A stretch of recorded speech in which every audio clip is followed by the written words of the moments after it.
Good morning. Welcome to the Heritage Foundation and our Lewis Lehrman Auditorium.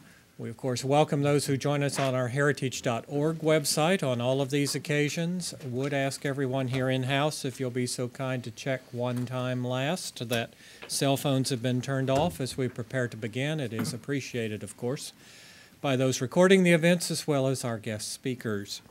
We will post the program on the Heritage homepage following today's presentation for everyone's future reference.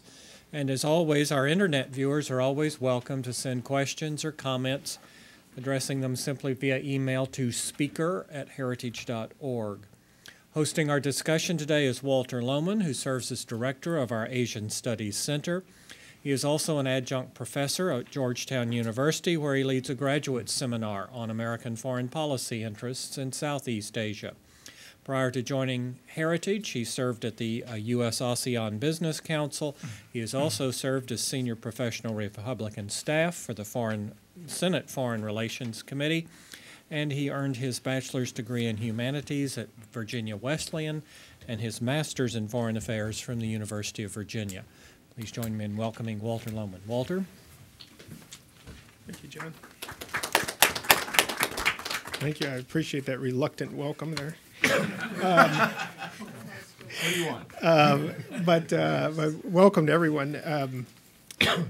This is a really important issue, I think, not least of which reflected in the president's trip to Beijing and a conversation supposedly that was had with Xi Jinping and then remarks in the press. So maybe that's a little bit of food for conversation today as well. I think it also comes at a good time given developments in Hong Kong and the prospect of that the police may be clearing the protests sometime within the next 48 hours or so. I mean, we've seen a lot of these prospects in the past that haven't come to pass, but this one may, and so it's nice to be able to be here and talk about exactly what the problem is about, what the dispute is, where solutions might be, et cetera. And we have several very distinguished guests here who can help us with that. They know the issue quite well. Richard Bush, first up, is a senior fellow and director of the Center for East Asian Policy Studies at the Brookings Institution. Richard came to Brookings in July 2002 after serving as 5 years as chairman of AIT. I think that's where most of us know him from, the involvement on the Taiwan issue. He also worked in the House. He was on the House committee staff on Asia issues in the 80s and the 90s, and he's worked in the intelligence community. He has a PhD from Columbia, and he's author of several books and a countless number of articles and op-eds and the like. I like to tell people that Richard is my counterpart at Brookings, but he's so much more accomplished than I am. That's actually some self-compliment there. But I'm really glad you could be here for this, Richard, because I think it demonstrates that there's considerable amount of interest in Washington across the board about what's going on in Hong Kong today and what the future may hold. We also have Minky Warden from Human Rights Watch. We actually work quite a bit with Human Rights Watch here at our Asian Studies Center and Heritage. Minky is Director of Global Initiatives for them. She was previously their media director. Before joining Human Rights Watch in 1998, Minky lived and worked in Hong Kong as an advisor to Democratic Party Chairman Martin Lee, and she worked at the Department of Justice in Washington, D.C. during the first Bush administration. Mike Gonzalez, who is Minky's longtime friend, actually. You maybe first got to know each other in Hong Kong, is it? Yeah. Yeah, okay. But Mike is our senior fellow here, and specifically in our Davis Institute for International Affairs. Mike spent close to 20 years as a journalist, including in Hong Kong, with the Asian Wall Street Journal. He left the journalism business to go work in the Bush administration also as a speechwriter for the SEC chairman at the time, Chris Cox, and then in the State Department's European Bureau.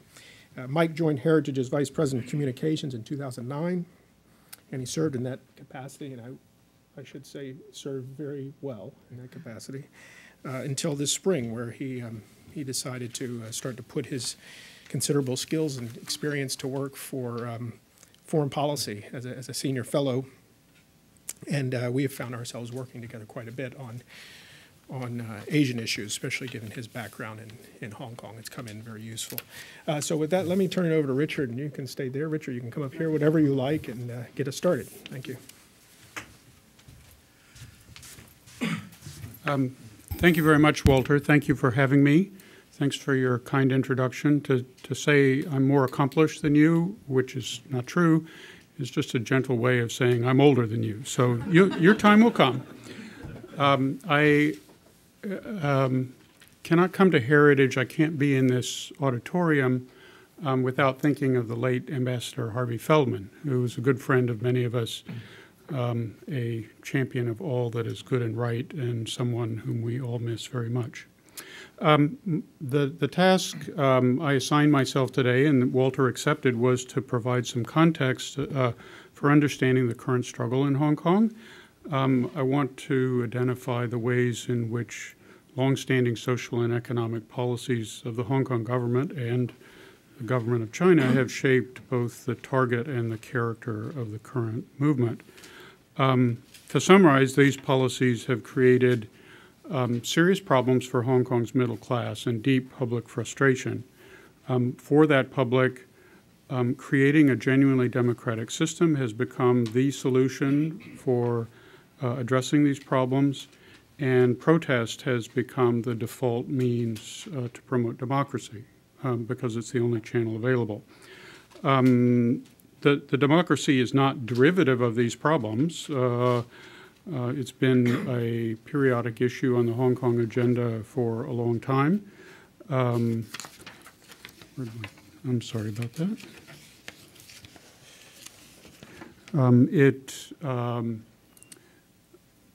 And going back to the 1990s, the most promising time for democratization probably was in 1946 after World War II, and there were hopes at that time for a movement to representative government, but it didn't happen for a variety of reasons.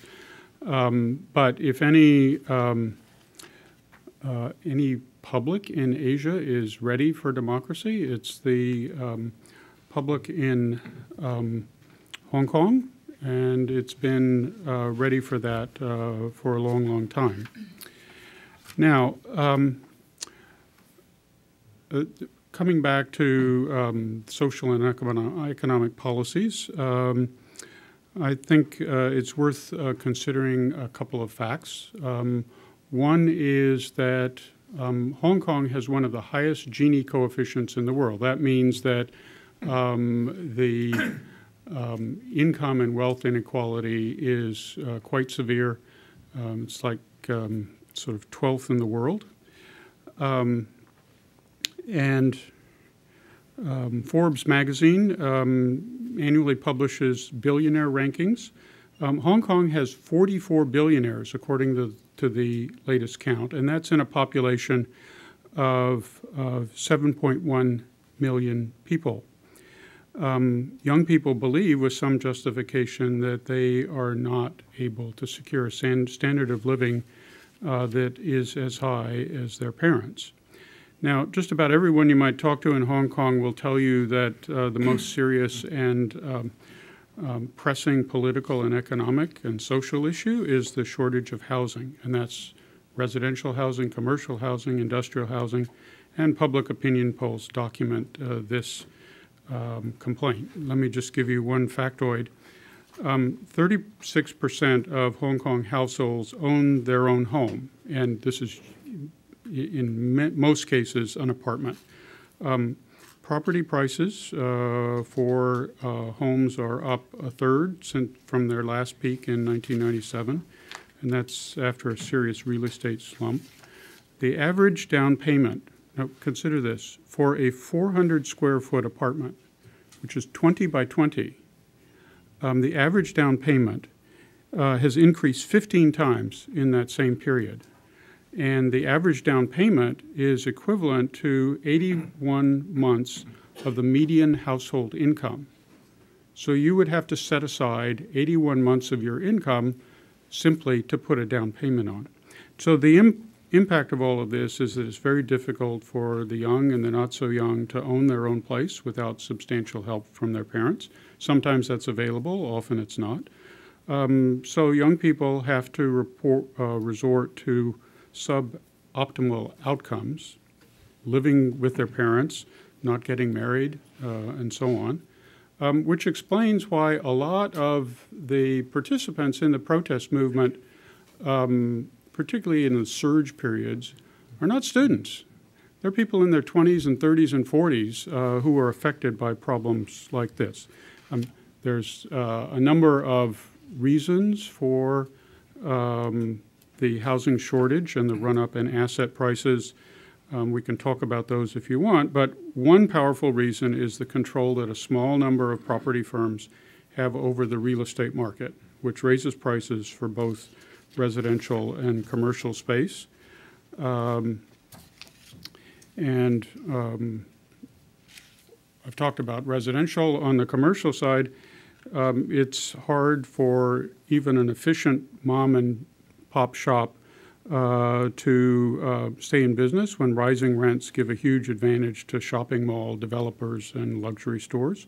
It's hard for startups of any kind to get started when rents are out of reach. To make matters worse, these property firms also have a dominant position in utilities, transportation, and food. So most of the expenses of middle-class families, the basic expenses, there is this oligopolistic structure. Sort of compounding the general problem, middle-class problem, are a couple of other factors. Real wages have been flat for more than a decade, while consumer prices have risen at 2% a year.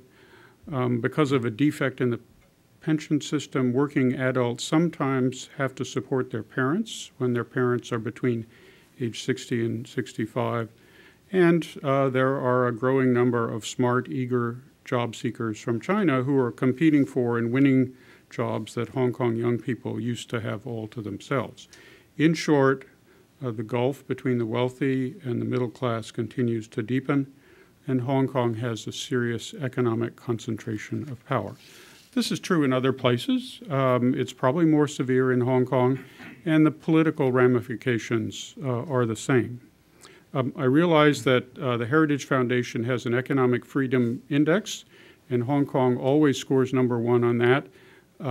I think the factors they consider when they do their heritage is indexed are different from the ones I'm talking about. On the factors that Heritage studies, Hong Kong probably deserves to be #1.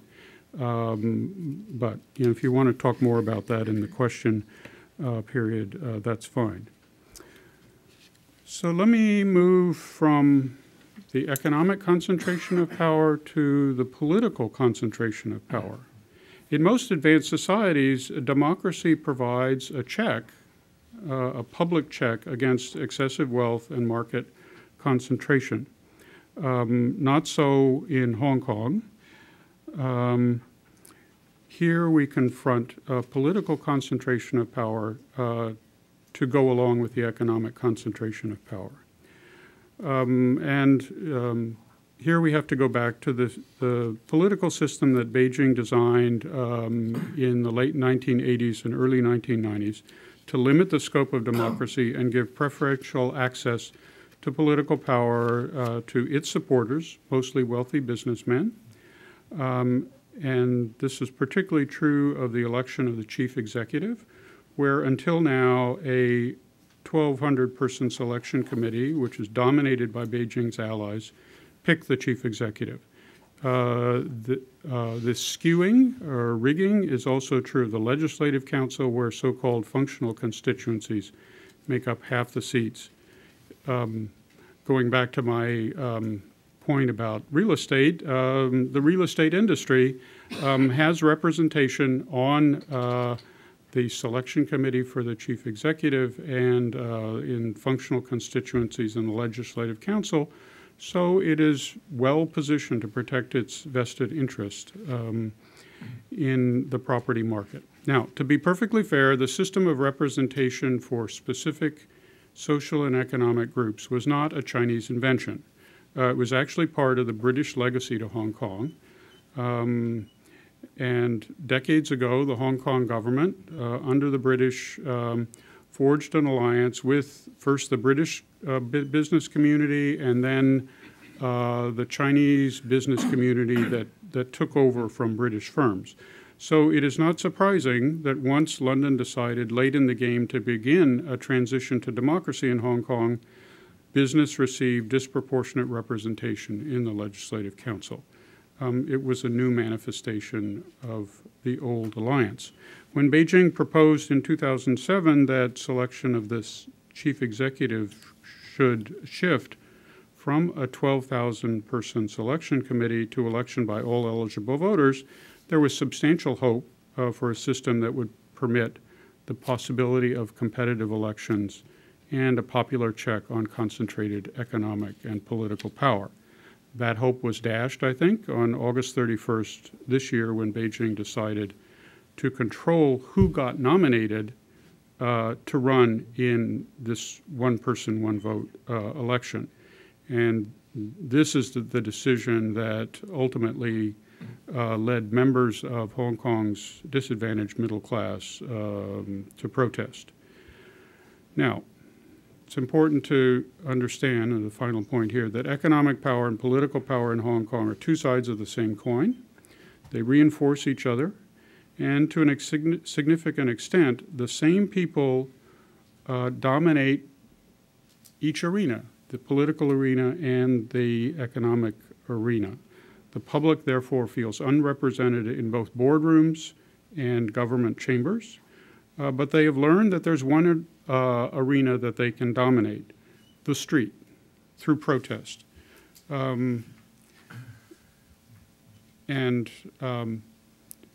This was revealed going back more than a decade.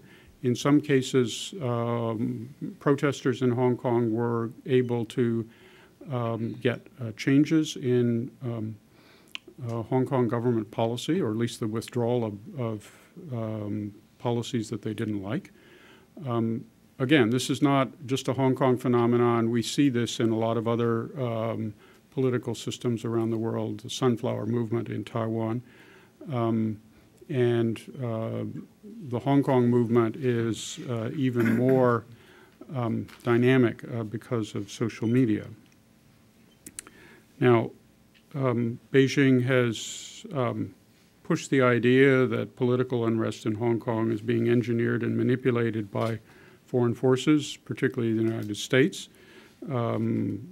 There is no basis whatsoever for this charge, and I'm glad that President Obama yesterday in Beijing refuted it. So what we have is a democratic standoff. Students, activists, and citizens occupy key urban arteries to protest the Chinese government's mandate for the 2017 chief executive elections. A dialogue between one group of students and senior officials in the Hong Kong government started on October 21st, but nothing has happened since then. Each side has laid out a rather fundamental stance, and real bargaining is yet to begin. So it seems like there are three interrelated tasks. One is to sort of end the occupation of major transportation arteries, preferably peacefully. The second is to foster consensus for arrangements of the 2017 election. And if this can't be done, I suspect that protest will resume. But to come back to my major theme, unless whatever system is created can address and correct the social and economic policies that create political and economic inequality, Hong Kong's protest culture is liable to continue. Thank you. Thank you, Richard. I appreciate that. That was excellent context and things that we need to know. I did want to second your kind thoughts about Harvey Feldman. He was a friend of all of ours in the core contributor to Heritage's mission for a long time, especially on these issues. And also to mention your perspective on the index. I'm glad you put it the way you did, because often the criticism of the index doesn't account for its methodology. You just have people who say, hey, I know Hong Kong, and Hong Kong's not the freest country in the world, and, period. So you're right. I mean, if you look at the 10 factors we look at, and they're all equally weighted, et cetera, there's a case to be made for it. Minky, please. Thank you. I wanted to speak here. We don't have a Hong Kong person on the panel, and so I'm going to, wearing my Chinese outfit today, I'm going to pretend to be a Chinese person, a person from Hong Kong. And I did indeed live and work in Hong Kong for most of the 90s and continue to follow it closely. When I arrived in Asia in 1992, the conventional wisdom about Hong Kong was set. Anyone you wanted to ask would assert confidently, Hong Kong people don't want democracy, they just want to make money. And that wasn't true then, and as the events of the past year have proven, it's not true now. Hong Kong people are among the world's hardest working and most gifted entrepreneurs, but across all segments of society, they also value their rule of law and freedoms that underpin their economic success, and clearly they will fight to keep those freedoms. I was blessed to have spent 7 years in the 1990s working with democracy godfather Martin Lee and other leading Democrats before, during, and for a year after the 1997 handover. I joined Human Rights Watch in 1998, and we've closely monitored the erosion of rights and freedoms in the 17 years since the British flag came down, along with the failures of the UK, the US, and the international community to defend Hong Kong when there's been a chance to do so. Heritage has been a stalwart friend to Hong Kong over the decades. Your annual Economic Freedom Survey keeps a spotlight on creeping corruption and helps keep the Hong Kong government honest. Delegations of pro-democracy leaders, legislators, lawyers, and civil society advocates have always known that they would get heard at the highest level here, and that's mattered very much as the Chinese government has tried to threaten and isolate Hong Kong people as a matter of China's, quote, international affairs. We don't, yes. I wanted, because we don't have a Hong Kong citizen on this panel, I wanted to do my best to make the case that they might.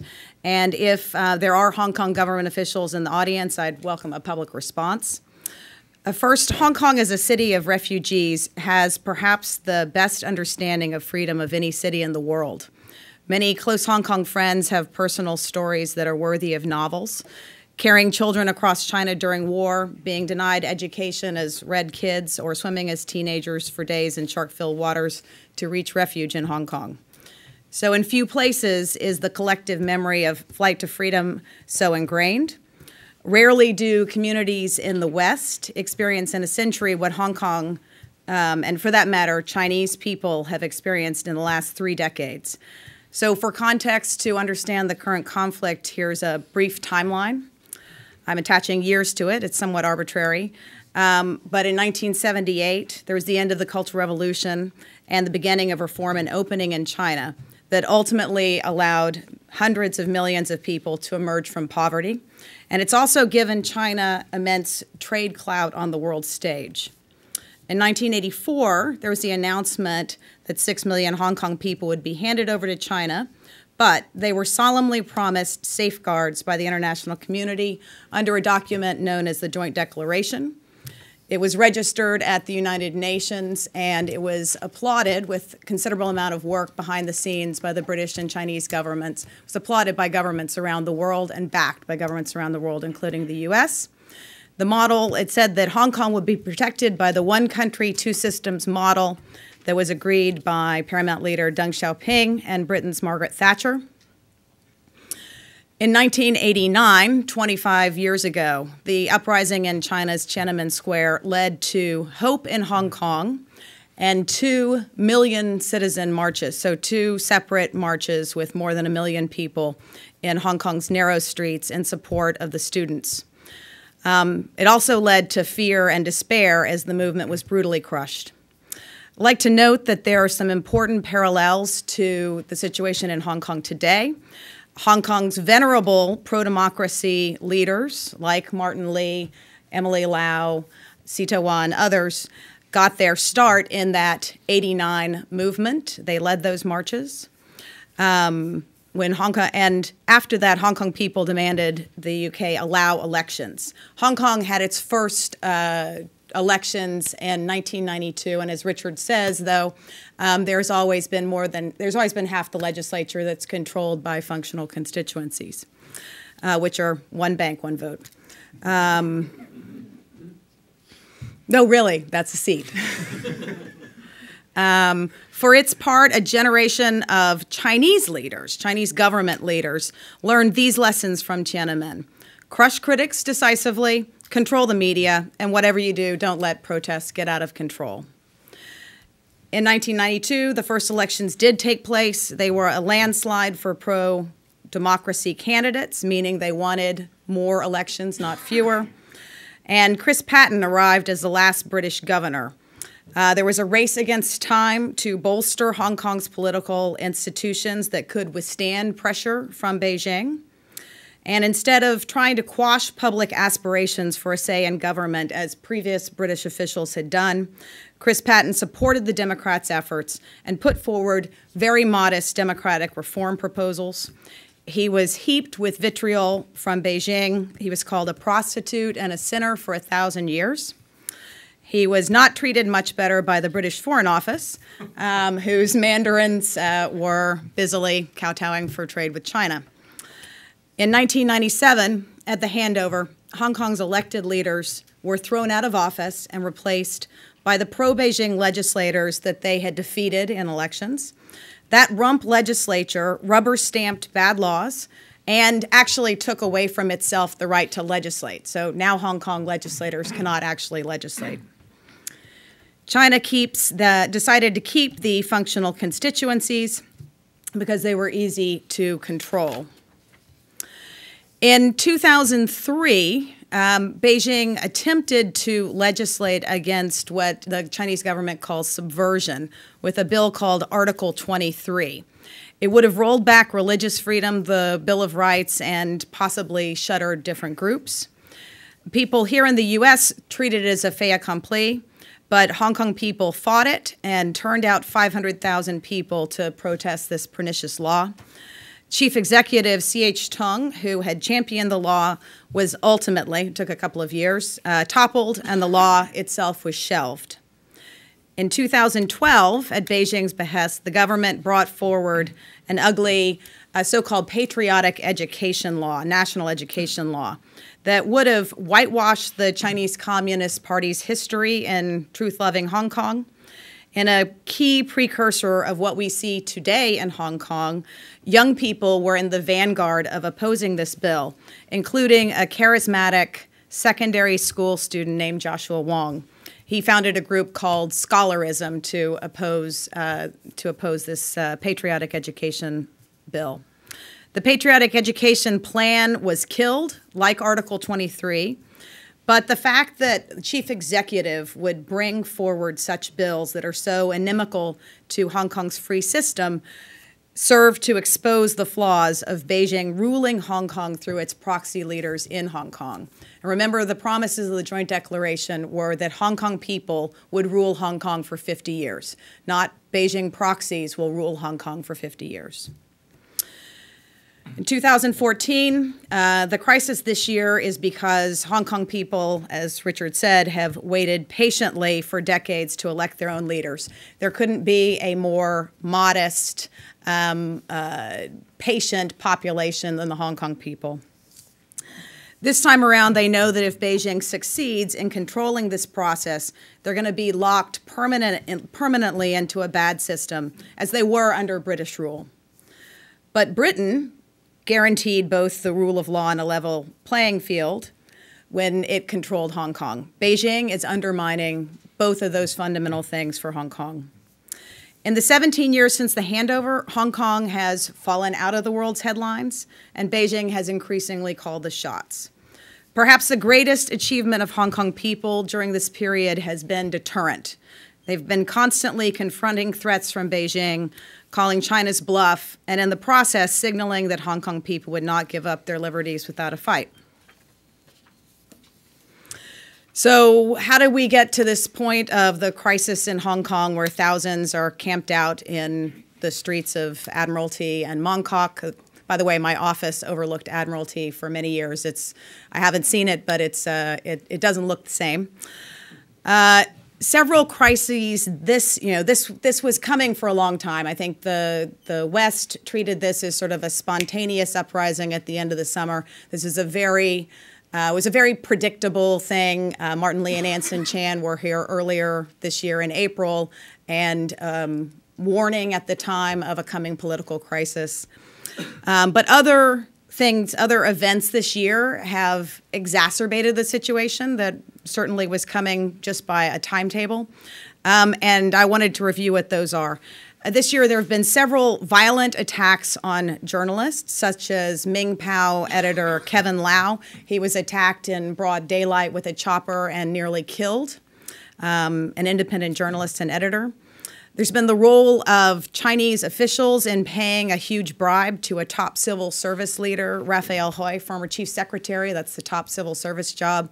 Unthinkable that this could have happened under Anson Chan, for example. The world's largest cyber attack on a referendum that was held on democracy this summer, where 800,000 voted. The role of China's Central Liaison Office in demanding that banks not advertise in independent newspapers like Apple Daily.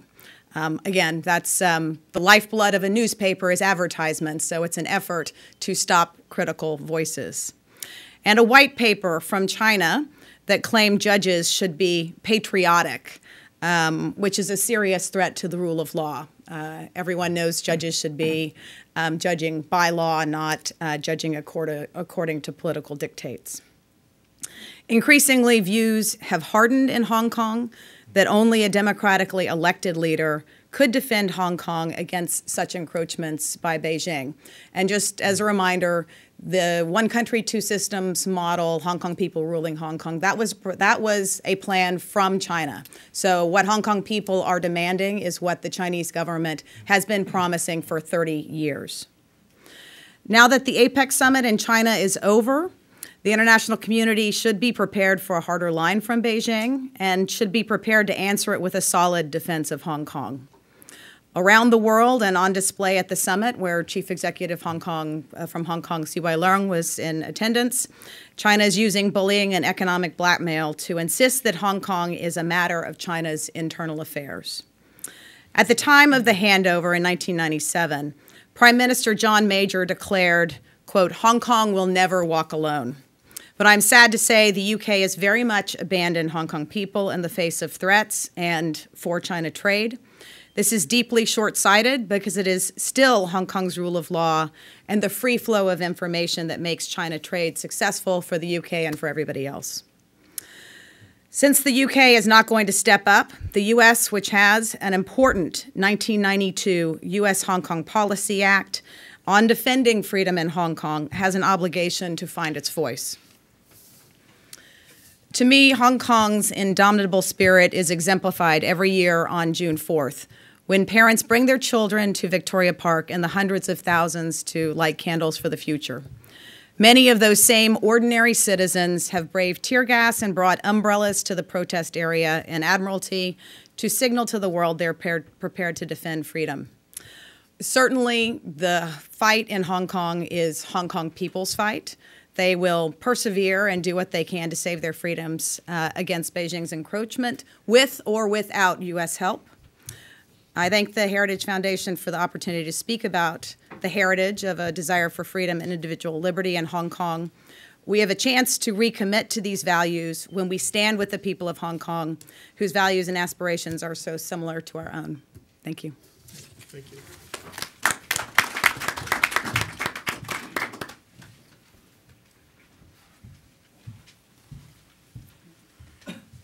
Thank you, all of you. Generally, it's a good thing to bat cleanup, but this time I feel like Lou Gehrig, Babe Ruth, and Joe DiMaggio have hidden ahead of me. And I know there's a lot of experts on Hong Kong in the audience, but I would be remiss not to recognize my predecessor as editor of the editorial page in Hong Kong, Claudia Rosette, an eminent writer. So I feel all the more like I'm lecturing on China to Barbara Tuchman. I want to talk about the curious tone of neutrality that the administration has adopted with Hong Kong, and obviously because my two eminent predecessors have preceded me, I'm going to touch on some of the same themes. Now, from the start, one of the things that Hong Kong's demonstrators have been clear about is that they'd like to see support from the international community and especially from the United States. They have used social media creatively and have visited abroad to ask for this support. So we have had the septuagenarians Martin Lee and Anson Chan that Minky mentioned come to London, where they reminded the government of David Cameron, of its responsibilities as a signer of the Joint Declaration. As Minky said, these requests fell on deaf ears, unfortunately.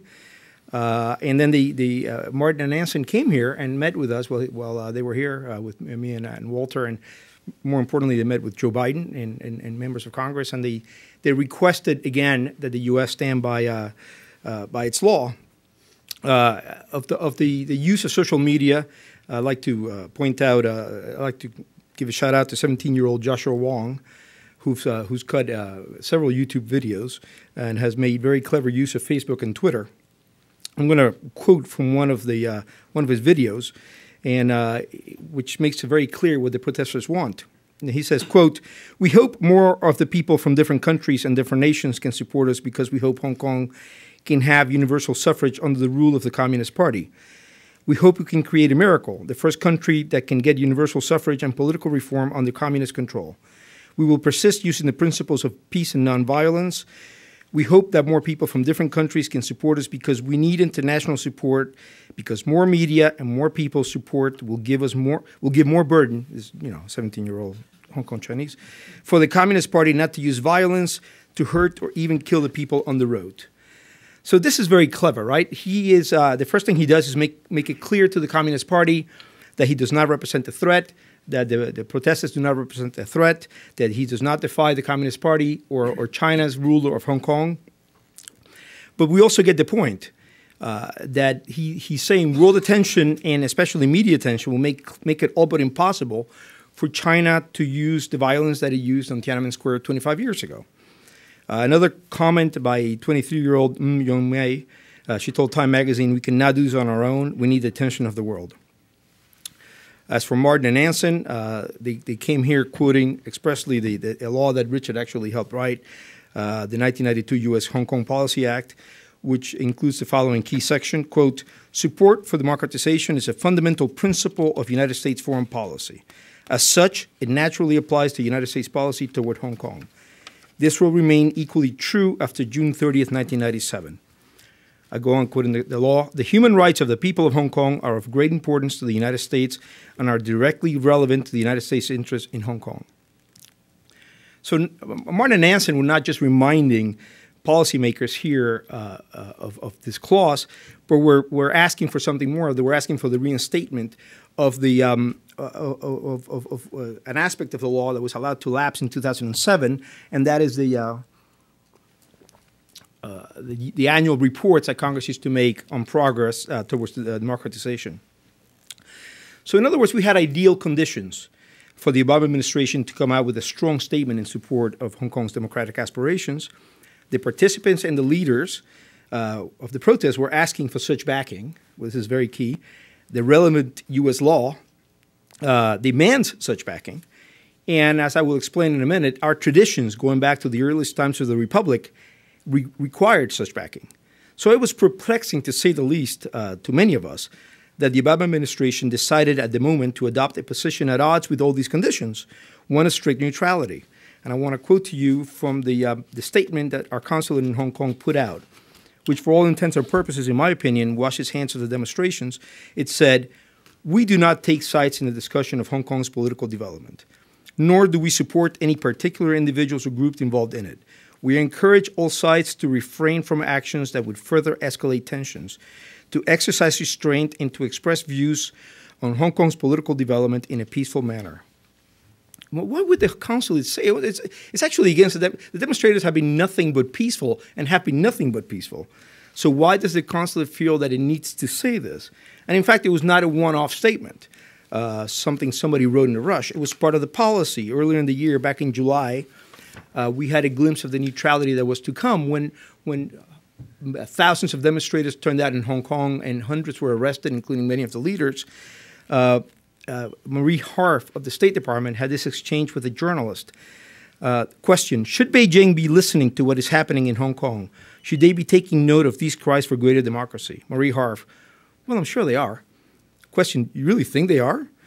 Marie Harf, well, it's not for me to say whether they should or not. Actually, the law says that she should.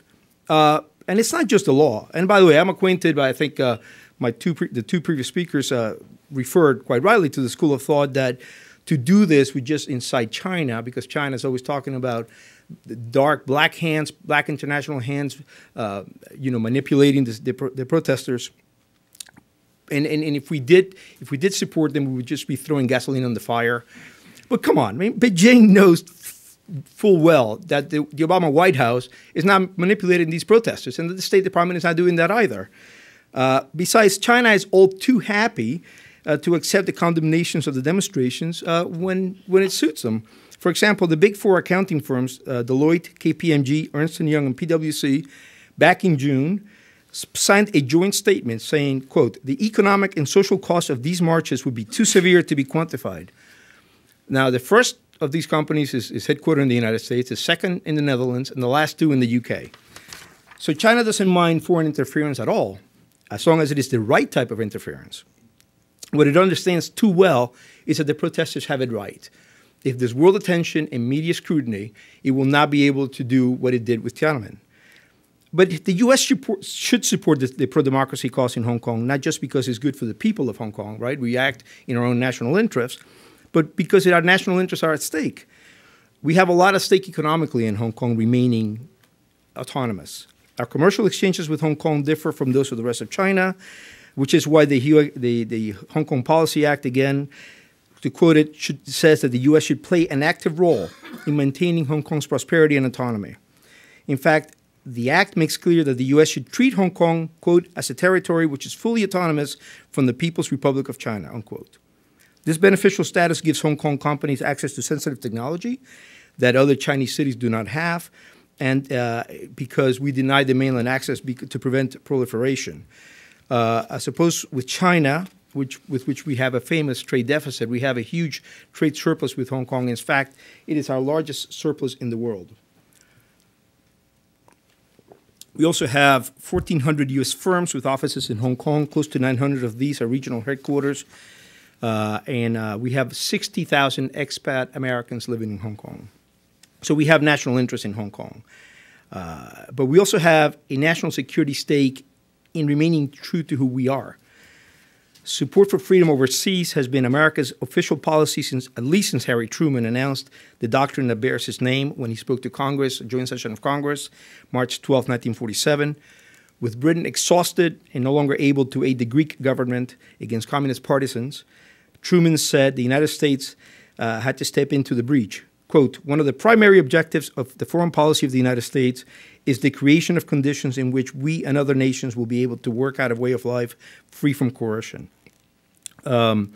This was followed by every successor of Truman's until now. But it didn't start with Truman. Going back to the founding, in the 19th century, we have always had an aversion to neutrality in what Madison referred to as the epic struggle between liberty and despotism. Now, isolationists and non-interventionists love to quote the then Secretary of State John Quincy Adams' 1821 Independence Day speech in which he said of the U.S., she does not go abroad in search of monsters to destroy. What they leave out is in that very same speech, John Quincy Adams actually called for Europeans to rise up and overthrow their kings. In fact, the Tsar felt so upset by this that he launched the protest, and he said that Adams, and this presages China's complaints today, that Adams was encouraging his overthrow. What he was doing, though, Adams was drawing a clear distinction between wanton intervention around the world, on the one hand, and abject neutrality on the other. We may not have a moral obligation to get involved in every conflict in the world, in every situation.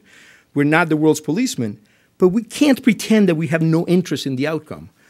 All of our foreign policy schools, whether left or right, Jeffersonian, Jacksonian, Wilsonian, what have you, have rejected neutrality, a neutrality that would pretend to wash its hands when liberty and despotism clash. What foreign liberty seekers want from us is not boots on the ground, it's not nation building. All they desire is moral validation of their cause, the knowledge that an outside power, the world's only superpower no less, stands by them and believes in their cause. I'll leave you with a quote from Natan Sharansky, who has written vividly of this, and he wrote that he was in the Gulag when they heard that President Reagan had called the Soviet Union an evil empire. And he said, this was the moment. It was the brightest, most glorious day. Finally, a spade had been called a spade. Finally, Orwell's newspeak was dead. The Hong Kong pro-democracy movement deserves no less than this. Their leaders have called for their support, which our laws and traditions oblige us to give. Thank you. Thank you, Mike. You know, I've been debating here whether to extend this just 5 minutes with a couple of remarks, and I think I will, but I'll be brief because I do want to get to questions. You know, I've been talking to a couple of our friends here about the fact that Washington has basically been asleep on this issue for the last 17 years, and so now it wakes up and it faces an entirely new situation, and I think maybe not seeing the thing in full context. So I just wanted to make 5 brief points about what this is about from my perspective and what it's not about. And forgive me if it's conservative in the small c sense, but it's just trying to point some things out here. Number one, the debate is not about whether Hong Kong is a part of China. So you have a lot of people coming at this issue new on Capitol Hill. It's not about that at all. It is a part of China. That's a fact. What's really at stake, and I think Minking got at this at some length, is it's about the integrity of the one country, two systems concept that was promised and that is enshrined in the basic law, Hong Kong's constitution. Number two, Beijing is a part of this process. It can't be kept out. It can't be kept out legally, and it can't be kept out practically speaking. The issue is also an international issue, as it's a subject of a joint declaration filed with the United Nations, but it is also a domestic issue. It's both, and the PRC is part of that. Number three, it's not about geopolitical competition with China.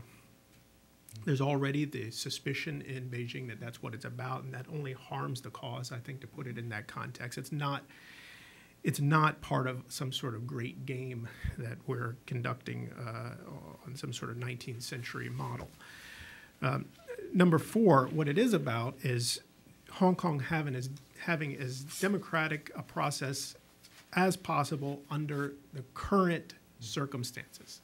Not the circumstances we would have wished they to be were we able to do it all over again. You don't get do-overs, okay? We had a chance at this, and we had many chances in the last 17 years to raise concerns, and Washington was asleep during those 17 years. Number four, it's not necessarily about public nominations. That's the cry from a lot of the protesters, and that's their business if that's what they demand. They're the people with the most at stake here, and I respect that. But I would point out, as many have, that the basic law specifies nomination by committee. There's a lot of Democrats who want to open that up. The basic law does say that there has to be a nominating committee. It doesn't necessarily say that it has to be the same one as the election committee that has nominated previous candidates. That's been Beijing's interpretation. But again, that was something that was decided while we weren't paying attention. Going back and relitigating that is going to be very difficult. So it doesn't necessarily have to be about public nominations. There are other solutions. They're down in the weeds, and they're not very exciting to talk about. But you could change the composition of some of the constituencies. You could go back to the 1/8 nominating threshold. Anson Chan had a plan where she would add additional members to the nominating committee and put the threshold at 10%. There's all sorts of things like that that you could work with that wouldn't require amending the basic law, but amending the annexes to it. And that's actually something that's a part of Beijing's, the MPC decision, was that the basic law annexes have to be amended. So if you do any of those things, you're not actually talking about any more than Beijing itself has proposed. The basic law and its annexes have to be amended anyway, and so there are things there that can be worked through. So I promise to be short. I just wanted to point out a couple of those things, but I welcome questions so we can get the conversation started. Thank you. Right in the middle.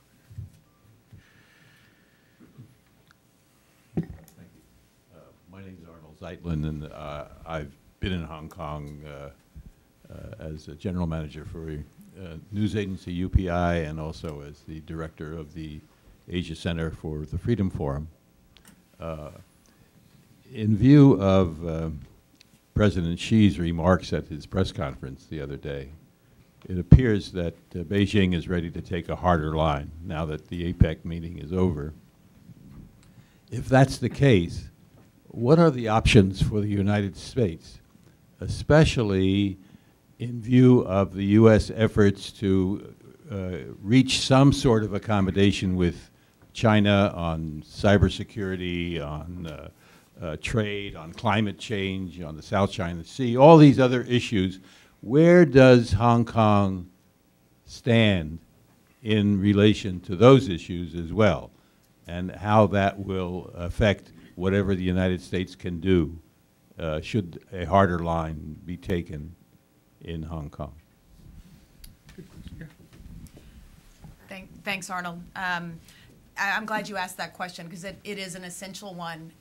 The U.S.-Hong Kong Policy Act essentially says that in law, Hong Kong should be treated separately from China. And I think that's very important because if you have a basket, and by the way, there's always a basket of essential concerns that have to be discussed and negotiated with the Chinese government. If you have a basket, it's going to include nuclear non-proliferation. It's going to include North Korea. It's going to include cybersecurity and a full range of things. Hong Kong's always going to be at the end of that list. It's never going to be anyone's priority. But the U.S. Hong Kong Policy Act says there's a separate basket for Hong Kong. And believe me, in that Hong Kong basket, there are a lot of things to be concerned about. Press freedom, the rule of law, the full range of corporate concerns. And I would also put right up there human rights, broadly speaking. One of the things I wanted to bring up is that the Joint Declaration says that the International Covenant on Civil and Political Rights continues to apply in Hong Kong. The Basic Law says the same thing. So although it doesn't apply in China, I mean, the Chinese Constitution is a wonderful document. It's not implemented in any meaningful way. It's very clear that the International Covenant on Political and Civil Rights says that Hong Kong people have a right to vote for their leaders, but they also have a right to stand for election. And that's one of the rights that is being tossed aside here by the Chinese government. So I think one of the critical things is, one, remember there is a separate basket for Hong Kong and it's pretty much empty. So don't put it at the end of the list of critical topics you've got to discuss with the Chinese government. Make it a separate but parallel discussion that doesn't in any way impugn China's sovereignty. It just says we have a separate basket by law for U.S. Hong Kong concerns. And then be sure to put human rights at the top of that. The International Covenant on Civil and Political Rights does not apply in China. It does apply in Hong Kong. And the U.S. ought to be talking about it a lot more. Thanks. I think both of our other panelists want to get in here. Do you want to go first? Start, Mike? Yeah, I'm always happy to talk to a UPI man. I was a former UPI man. As I made clear, I'm very skeptical of the administration doing anything serious, but thank God there's a Congress. Already many congressmen, in fact it was bipartisan, signed a letter asking the administration to take a firm hand on the Hong Kong matter. So we have seen this throughout our history. And if the administration refuses to act, I think Congress will step in and force the administration's hand. Richard? Before you answer, Richard, could you address sort of the question of what we should do specifically in reaction to some sort of crackdown or clearing, or what we can do. If they clear the streets in the next 48 hours. Well, let me make a couple of different points. I mean, I endorse what you say about the potential, and I underline the word potential, for some creative ways of facilitating, hopefully, a competitive election. Not an ideal one, but one that would be more competitive than what we're looking at now. And I'm not sure you have to amend the basic law annexes to do it. You just have to amend the election ordinance of Hong Kong. Maybe not in all respects. The point I would make to Arnold's question is, I fear that the situation is going to be a lot more ambiguous than a Tiananmen situation.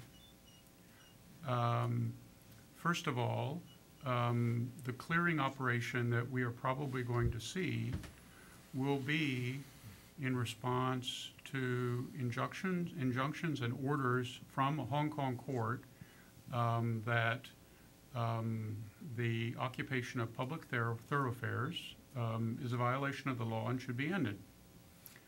The clearing will be done by Hong Kong police pursuant to a court order.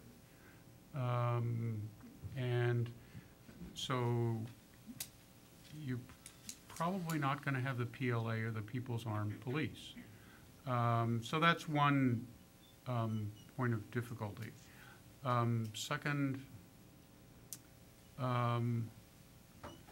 even if the current situation works out fairly well, we should be alert to the possibility that of ways that China, working not in a non-overt way, can tighten the political situation in Hong Kong more than it already is in terms of the operation of NGOs and the media and so on. If one looks back at the history of sort of U.S. policy towards Hong Kong, both before reversion and after, I think you will find that the initiative has always been with the Congress. The U.S. Hong Kong Policy Act was not a George W. Bush administration initiative. It was an initiative of the current minority leader of the Senate and soon to be majority leader. So that is likely to be where the initiative is from, and it would probably lead to reinstituting the annual report or a periodic report on situation in Hong Kong. Walter and I have both worked in the Congress. We know that some reports are read and some are not read by the members to whom they've been sent. But it's an important signal. I mean, it's a signal that we're watching. Second, you could have suggestions that maybe it's time to study 17 years on the ways in which Hong Kong is truly autonomous for things that are very important to the United States, like sort of the application of export controls vis-a-vis Hong Kong relative to China. So I would not look for a huge response, but I think there are some things that can be done. It may sort of be a sort of good cop, bad cop situation where the Congress is the good cop here. But I think that it won't be trivial in its effect. Yeah, I think also getting to Mike's point in his presentation is that a rhetorical response from administration, I think, will also be important. I mean, the substance of the statement from and the level at which it's given, I think, will make a big difference to the PRC. Other questions right here in the front. I'm Philip Chen. I'm an international student from George Washington University from China. So my question is kind of more about economic than political. So I observe a kind of historical factor that Hong Kong had its unique economic status in the world economy and trading, not from the very beginning, but after the Communist Party went into power. And before that, actually, Shanghai was more important than Hong Kong at that time. So do you think about when the Chinese government like provide more dynamic or open policy on the economy, and the mainland China used to be very close, but right now its economy is much more dynamic than ever before. Do you think that tendency will kind of replace the status and the position of Hong Kong in the world economy? So if we can push this to the extreme in the future, if Hong Kong become a democratic country, and Shanghai becomes like a very, very important financial and economics, like a kind of in the center in the world. So will Hong Kong become even worse economically? And at that time, if people feel even worse and they come on the street and protest again, well, isn't that something that we can predict? Or if so, how do you think what the future of Hong Kong should be, if that's something? Okay. I mean, it sounds like the question is getting at the impact of democracy in Hong Kong on economic performance, some of the things that the government has raised. Yeah, I'd be glad to take that. You know, I think everyone, certainly I want to see China advance, and any discussion of China should also include that hundreds of millions of people have been lifted out of tremendous poverty and have been given a chance for brighter futures over the last 30 years. So I think if you think of Hong Kong as not competitive with Shanghai or other parts of China, but rather complementary, Hong Kong has a lot of the institutions that are needed for China to advance. It's always played that leading, it was technically the first special economic zone in China. So the critical thing, if you think about it that way, is complementary and is supporting China's advancement and modernization, is that you want to preserve institutions in Hong Kong. That means you want to preserve the rule of law, an uncorrupted civil service. You want core values, freedoms, religious freedoms. You want civil society to be functioning. And, you know, we haven't discussed it because it's a session on Hong Kong, but China has made a lot of advances over the last 30 years, and we need to salute and cheer that. But at the same time, the last decade has seen some significant setbacks. So the public interest lawyers who have fought very hard in China on environmental cases or health rights cases, a lot of them are being arrested. So that is a negative. If you think of Hong Kong as being part of China, and it is, you want to look at China's advancement in a total way. I would like to say that the ICAC, the Independent Commission Against Corruption, is a vital institution in Hong Kong. The Chinese President Xi Jinping has an initiative underway for anti-corruption. I think he could look at what happened in Hong Kong when the ICAC was set up as an example of how you tackle corruption in a comprehensive way. But if Hong Kong's Commission Against Corruption is being undermined and politicized, that means it's not going to be there as an example for China. So I think we should look at everything in a holistic way and see preserving institutions in Hong Kong as being the absolute best thing for the advancement of China. Good way to look at it, yeah. Sure. So, just a couple of points. It's a very good question. First of all, I think Hong Kong has demonstrated since 1978, at least, capacity to find new niches where it can remain competitive. And the one that it is occupying right now, to China's great benefit, is the step-by-step process of internationalizing the renminbi. It's a very complicated process. If China tried to do it all at once, it would fail. But it's very useful to have smart Hong Kong bankers helping them do the work. at each step of the process. I do think, though, that unless the Hong Kong government is able to deal with the maldistribution of things like income and wealth and housing and access to jobs and education, Hong Kong's capacity to be competitive on the production side is going to be held back. Second, I agree completely with Minky about the complementary roles and the value that key Hong Kong institutions already could provide to China, corruption and rule of law and other things. One could imagine, as an example of this complementarity, that Shanghai could emerge as the financial center for China, while Hong Kong could establish itself as the financial center for the rest of Asia.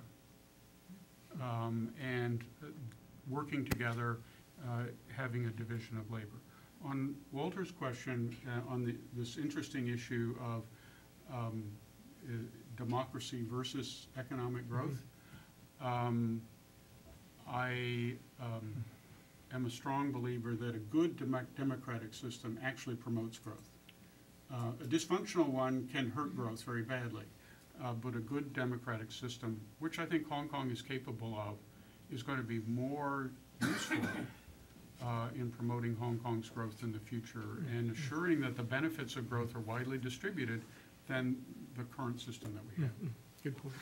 Yeah, just that. I mean, actually, to echo what Rich just said, what is observable in the world is that there's a high correlation between free markets, democracy, and a high standard of living, if when done right. Yeah. So your question was kind of hypothetical, but these things are highly correlated in the world. That is very observable. Mm-hmm. Thanks. Right here, Garrett. I have a feeling this is about Taiwan. No, can't be. Can't be. You guessed so right. Garrett Van der Weest, editor of Taiwan Communique.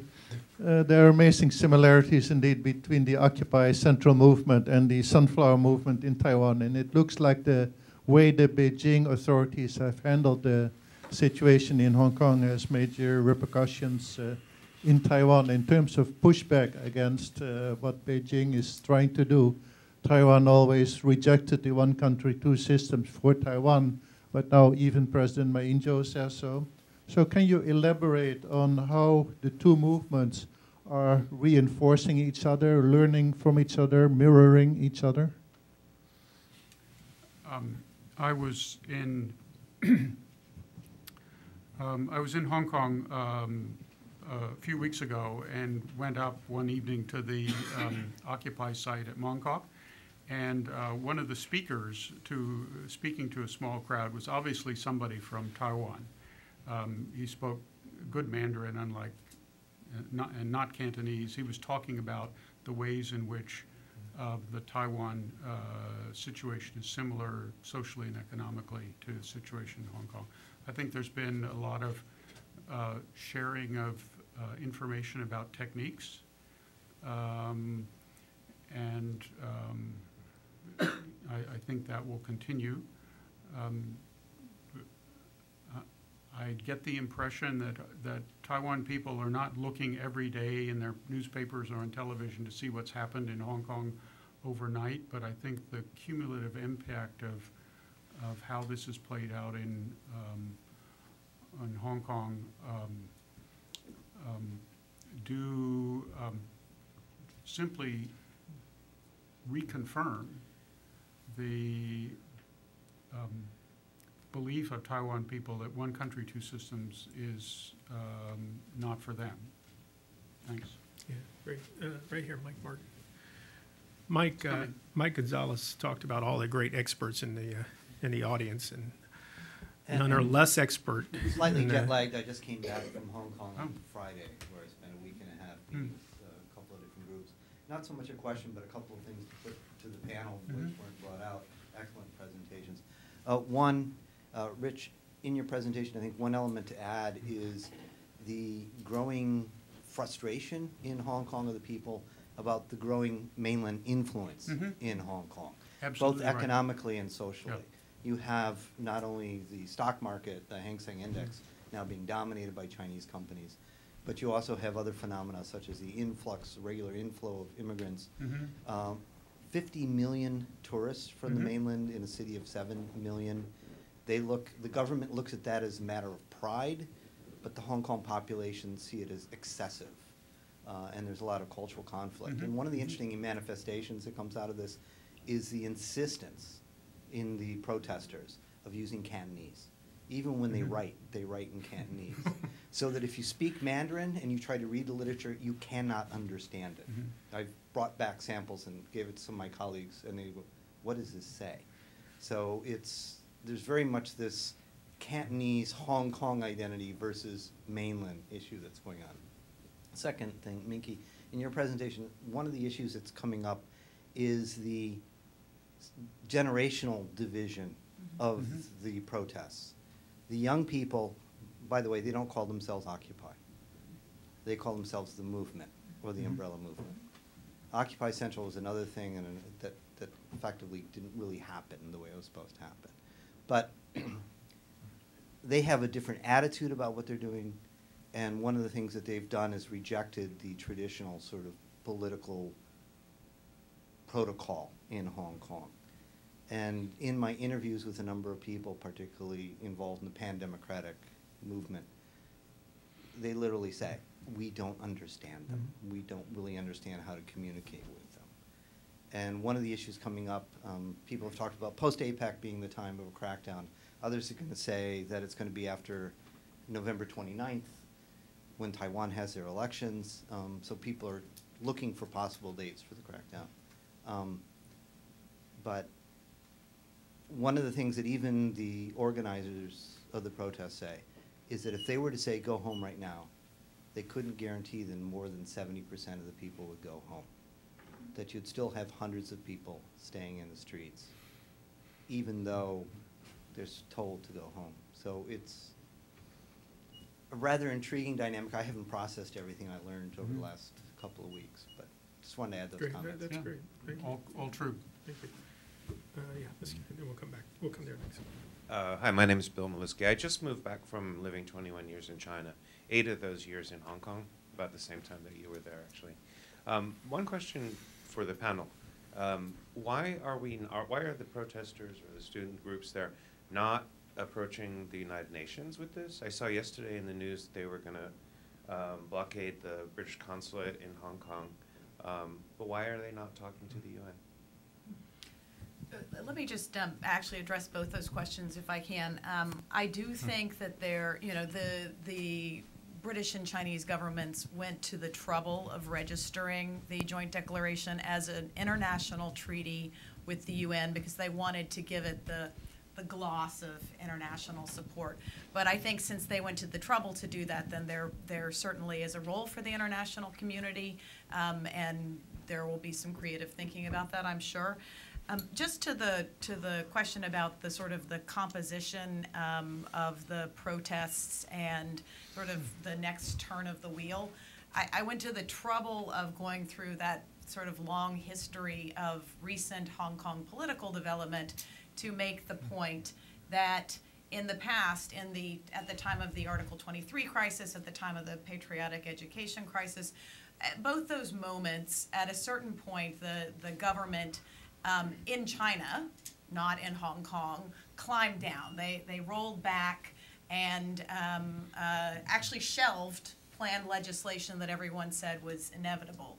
So I think this is really a moment for pragmatism, and it does take confident leaders in China and in Hong Kong to do this. And Deng Xiaoping was the ultimate in confident, pragmatic leaders.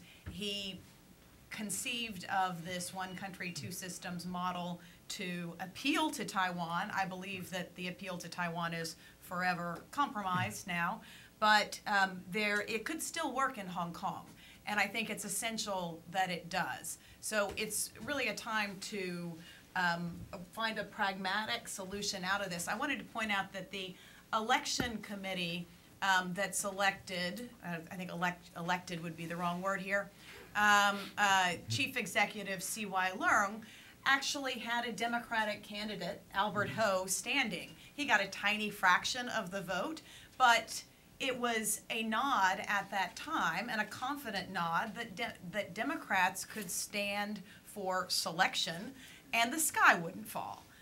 So I think we need to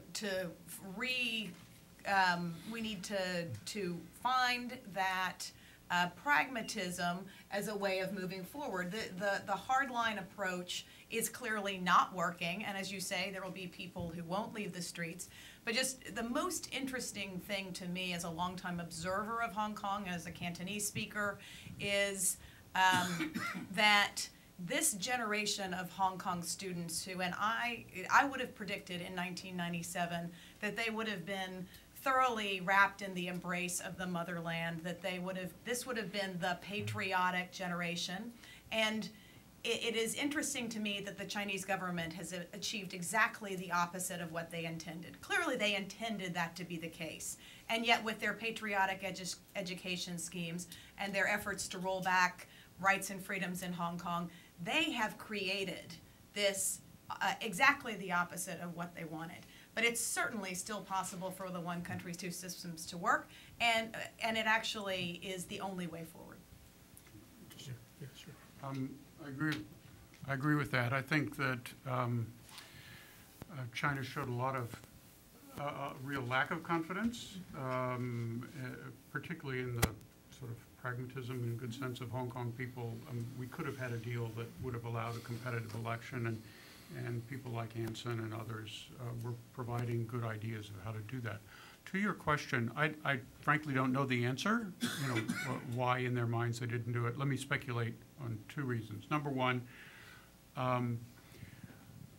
it happens that the People's Republic of China has a permanent seat on Security Council, so you only get so far in the UN by bringing a case. Second, I think there was a deliberate strategy for a while on the part of the protest, to use the proper word, to focus negative energy on the Hong Kong government and not China itself. I mean, there's a curious echo here of protest in China, where you're protesting against the local officials, and if only the emperor in Beijing knew what his agents on the ground were doing, the emperor would, of course, fix it.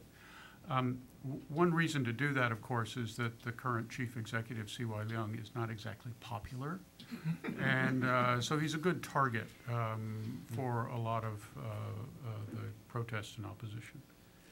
Great, thanks. Let me take a couple right here, and then you all can wrap in your answers with a conclusion.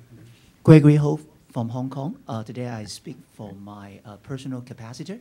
Since Minky mentioned that there's no Hong Kongese in the panel, but it's good there's Hong Kongese on the floor.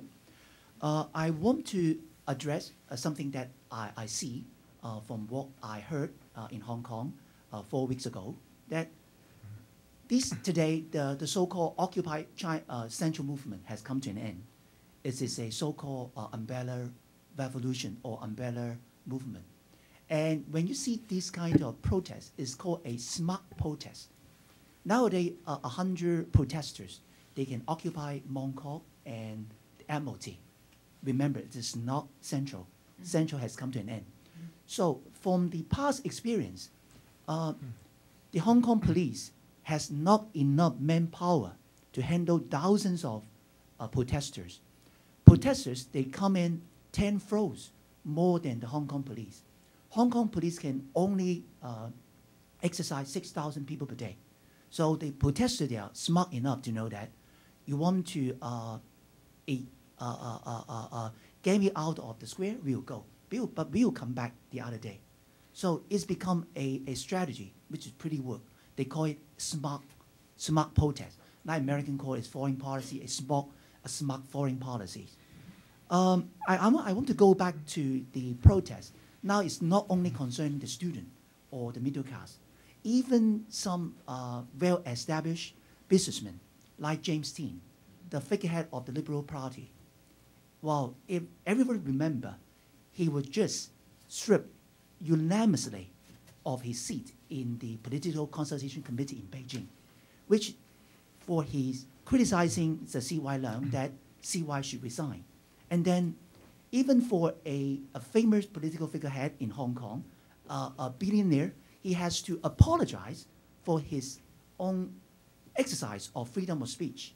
So you can feel that not only from the grassroots level, the middle class and the upper class, they feel the cold air has brewed hugely from Beijing.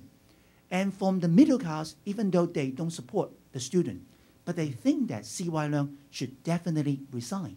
Since like some bankers, legal professionals, they do not accept outside practice. They think that C.Y. Leung, when you accept the position of a chief executive of Hong Kong, how can you sign a contract with an Australian firm that you are going to serve as a personal capacity? That's impossible. No one single Hong Kong civil servant can engage in outside practice. Why C.Y. Leung, as the head of the Hong Kong government, can be excluded? So we will see that from the grassroots level, to the middle class and to the rich class, they all have huge frustration of the current movements. And I want to go back to the Let's wrap it up soon so we get some other questions. I want to go back to the three original demands, which is there's the first demand, the NPC Standing Committee withdraw the so-called August 31st decision, which is highly impossible. The second one, public nomination of the CE, which is also really highly impossible.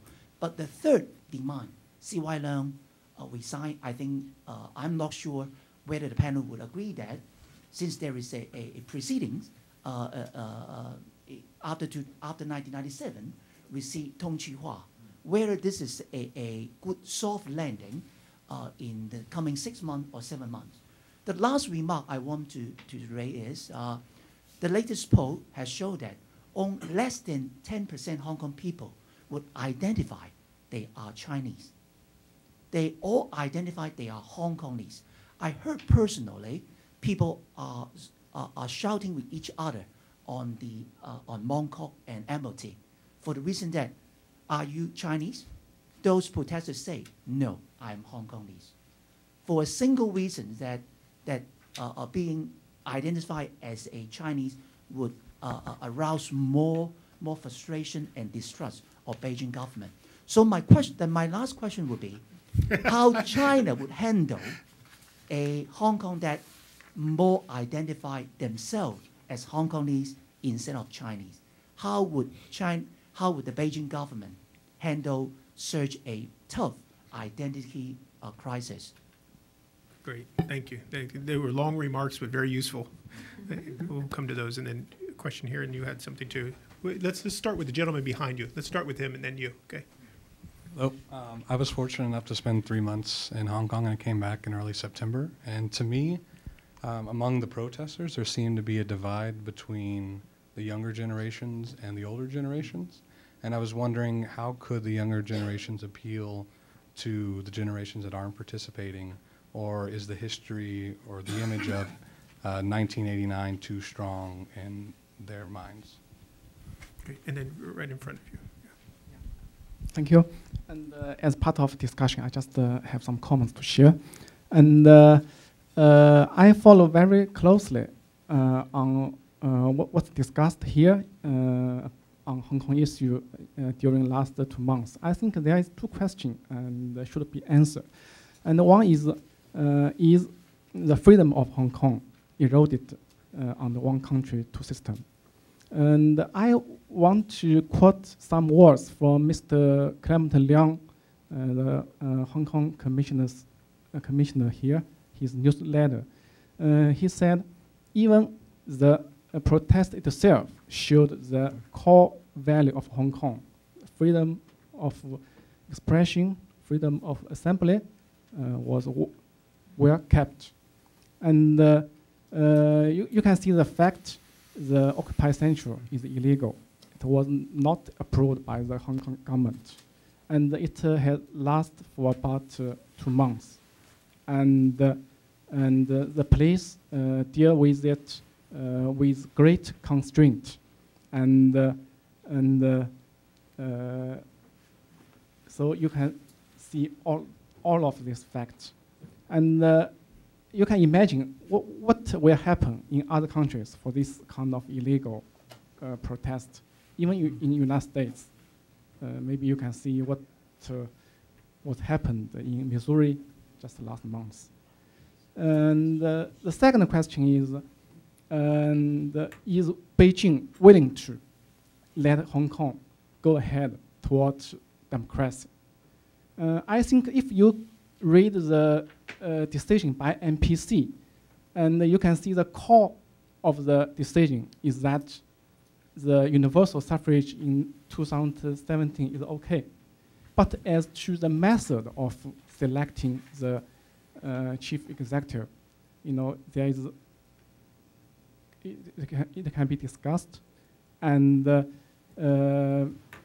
just as Dr. Bush mentioned in the beginning, the method of selecting chief executive has its historical reason, has its, just like the functional constituency, like the nominee committee, just so if you see the Article 45 of the Basic Law, it said it can be achieved in gradual way. So I think the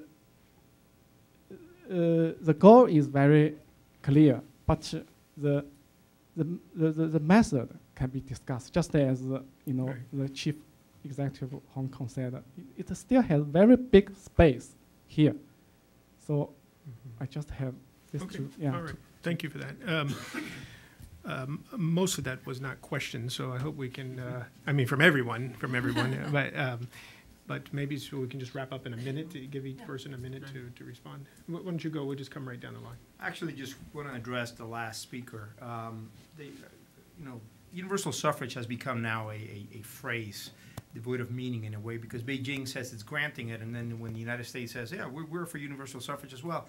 But it's kind of an Iranian-style democracy. I mean, people will be able to exercise universal suffrage for people who were selected by very few people.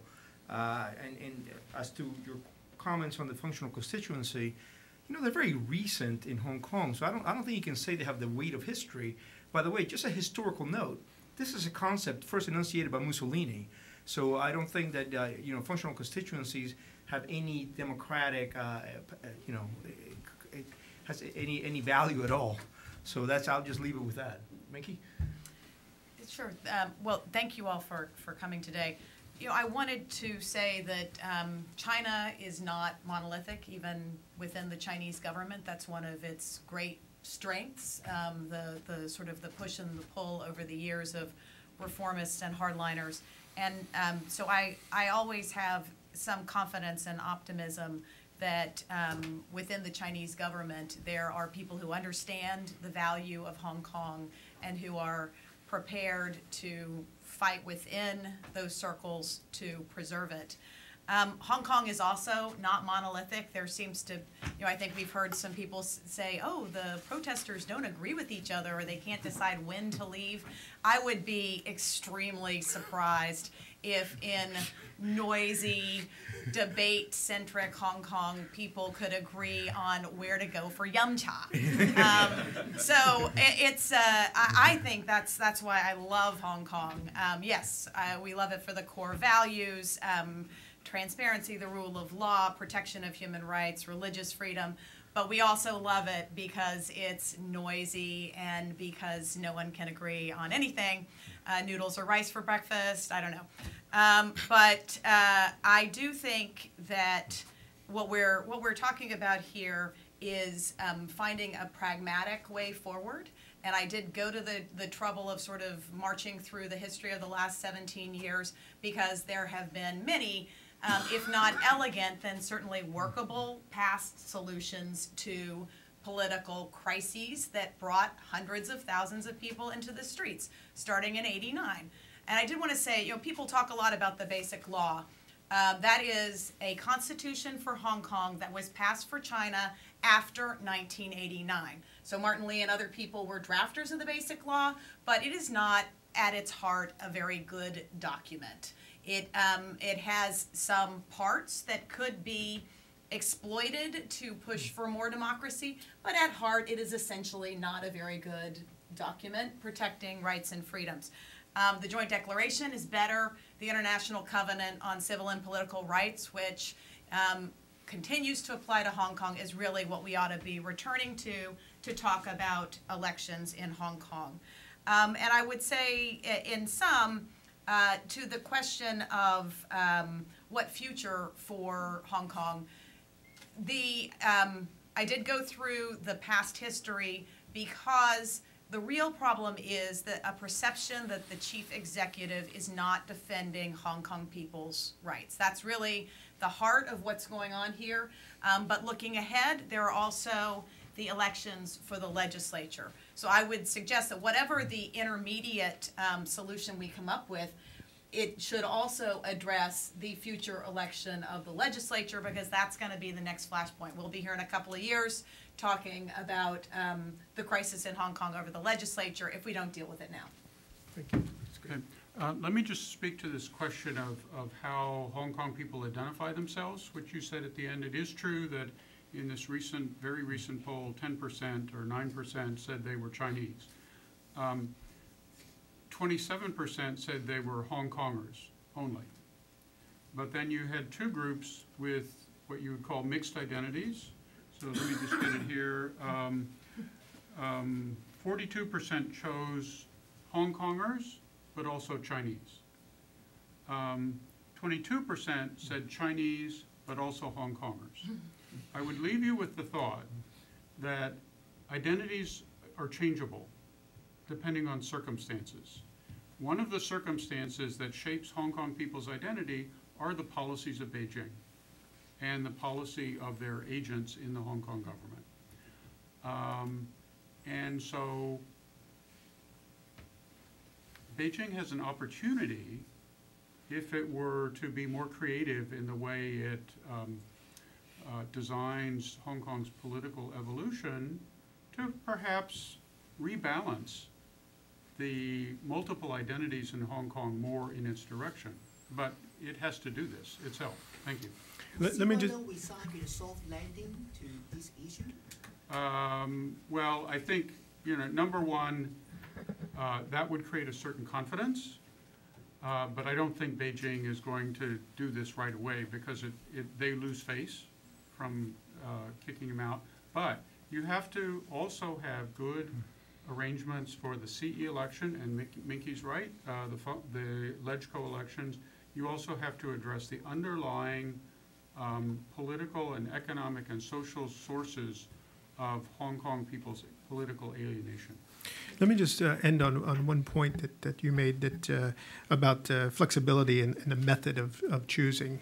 I think if that also applies to NBC reconsidering the decision it made on August 31st, that would be very helpful. And I think the mechanism for doing that could be the supplemental report that'll be coming from Hong Kong, because the first one wasn't fair, really. It didn't really fairly represent the situation in Hong Kong. So it's another opportunity to look at it and maybe reconsider some of the decisions that were made, and that would set the basis, I think, for establishing a method that probably would satisfy most people. Thank you. Thank you.